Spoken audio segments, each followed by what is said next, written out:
In this lesson, we're going to discuss trend change signals, how we use them, how to identify them, and we're going to begin putting them together with other items that we've already learned on the course as we begin to pull the pieces to the puzzle together. The market is a big puzzle, and every single item that you've learned in this course or will have learned throughout the rest of this course are different pieces to the puzzle. And what you're going to learn throughout the course as we go on, you're going to understand how to put together the pieces to the puzzle and how to use all these different items together. And that is the way that we can identify and begin to see a clear picture of the market and where the next larger move or even smaller move will be. We have a few different ways that we can identify the probability of a trend change ahead of us. And remember, the market is based on probabilities. However,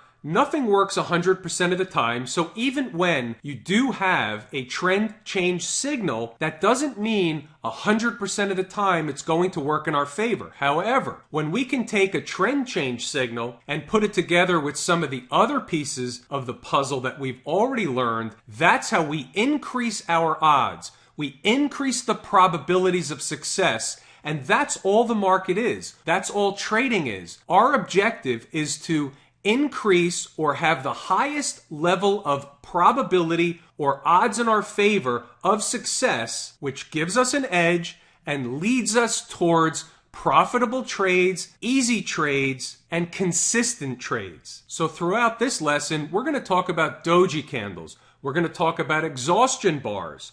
We're going to talk about tail candles. We're going to talk about how we use volume. We'll discuss how we put this together with time. All this for the sole purpose of giving ourselves an advantage over our competition. Who's our competition? All the other traders out there. So let's go over to the charts and look at these items one by one to begin to understand what they are and how we use them. When I discuss Doji candles, I'm only concerned with two things. It's either a Doji candle or what I like to call a pseudo Doji candle. Let me explain both. A Doji candle is found when price opens and closes basically at the same level within the candle. The result of that looks something like this. That's it. You have the high of the candle, the low of the candle, and the candle opened and closed in this area.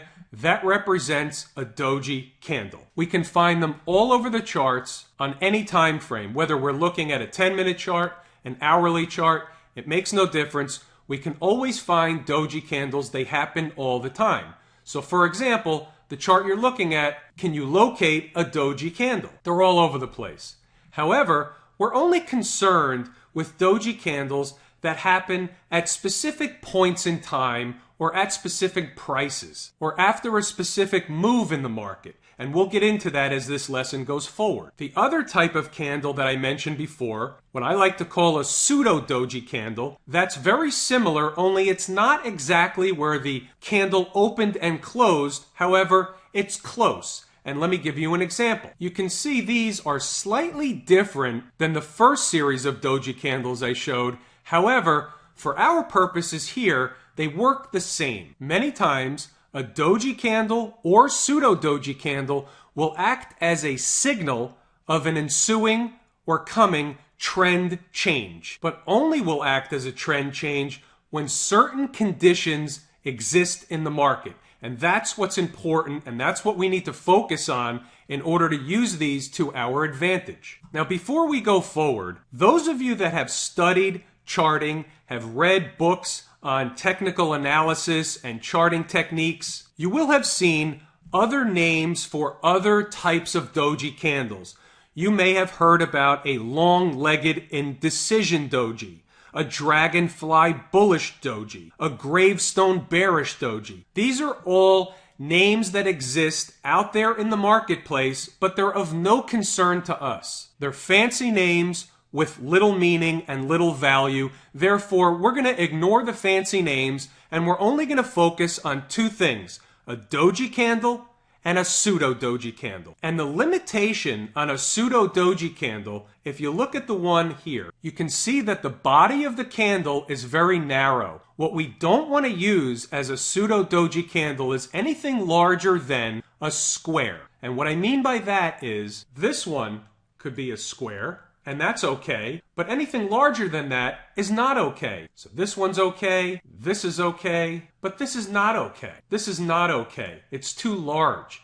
Anything larger than a square is not okay. This is okay, even this one is not okay. It's a little bit too large. And when there's indecision, when you're unsure of whether or not something is a doji candle, just like trading, when you're unsure of a trade, you leave it alone. You don't make the trade.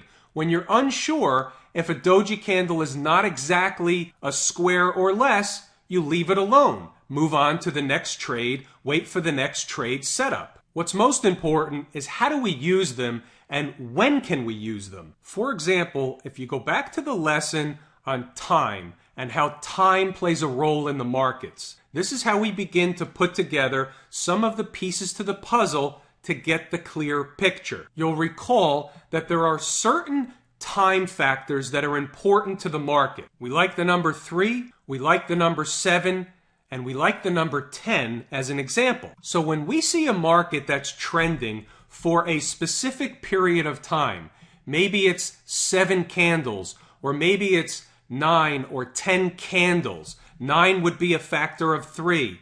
10 would be a factor of 7 and 3. When we see a trend going on for a specific period of time, followed by a doji candle, that's generally a tip-off or a signal of a trend change coming. A good example of that is right in front of us. If you take a look at this candle here, this was the first candle of the day.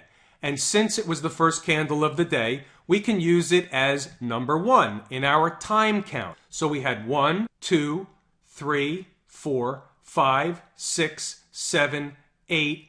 On the 9th candle, we had a doji candle. Now, if it happened on 10 or 9, it has the same impact the majority of the time. You're going to see a trend change, especially if we can identify that that area was into support on the chart. To keep things simple, since we like factors of 3 and 7 and 3 and 7 together, there's a cluster of numbers that are important to the market in between 6 and 10.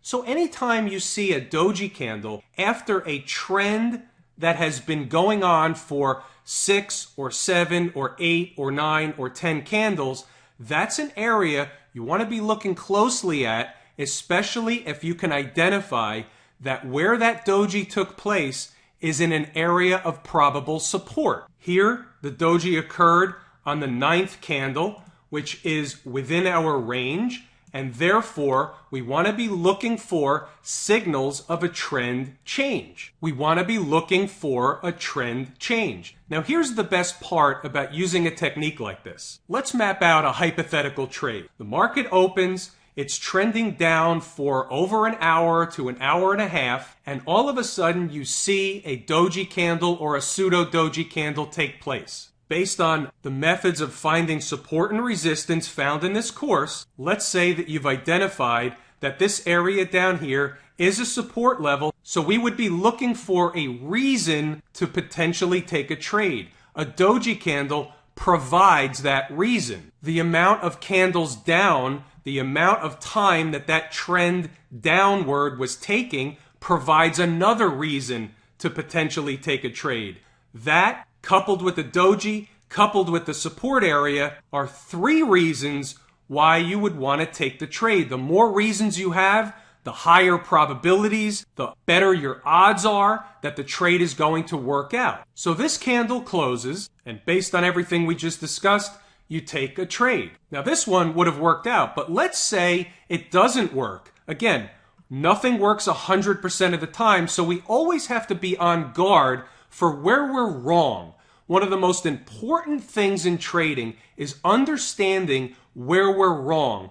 We want to be able, when we have to lose small and fast. We want to preserve our capital. Well, this doji candle, for example, gives us an area where we know we're wrong. It gives us something to trade against. And what I mean by that is, since you're looking at 10-minute candles, any 10-minute candle that were to close below the low of this doji candle right here would mean that we're wrong and we have to move out of the trade. We're not waiting for the market to come back. We're not trading on hope or hopium, as I like to say. We're trading based on probabilities and having the odds of the trade working out in our favor. If it's not going to work out, we want to know sooner than later. Any close below that low would be an indication that something else was going on in the market and we want to move out of the trade. So we have something to trade against. We know where our stop out is. If we were to close below that doji candle, any 10-minute candle after that doji was made, the trade is off the table. It's not going to work. Or the probabilities are it's not going to work, and we would move out of the trade. Something else important about doji candles. We want to take the trades when we find doji candles, obviously into a support or a resistance area, but to emphasize that point, we really only want to identify doji candles of interest to us that are at either highs or lows on the chart. And it doesn't have to be an all-time high or an all-time low, just something of recent. So as you can see on this chart, this doji candle that we just used in here was at a recent low on the chart. That's in contrast to other doji candles that may happen frequently, but they're not necessarily at a point on a chart where we would be of interest. They're not into a support area. They're not into a resistance point. They're not following a trend of a certain amount of candles or time, for example. They're the doji candles that happen in an area like this, where there's no clear direction of the market. So just because we see a doji candle doesn't mean we're going to see a trend change. We can expect a trend change when we see a doji candle under the other conditions just described. We'll see plenty more examples of these as we get deeper into the course and we look at some specific trading examples. But this should have given you a foundation for what we use for doji candles, how we use them, and why we use them.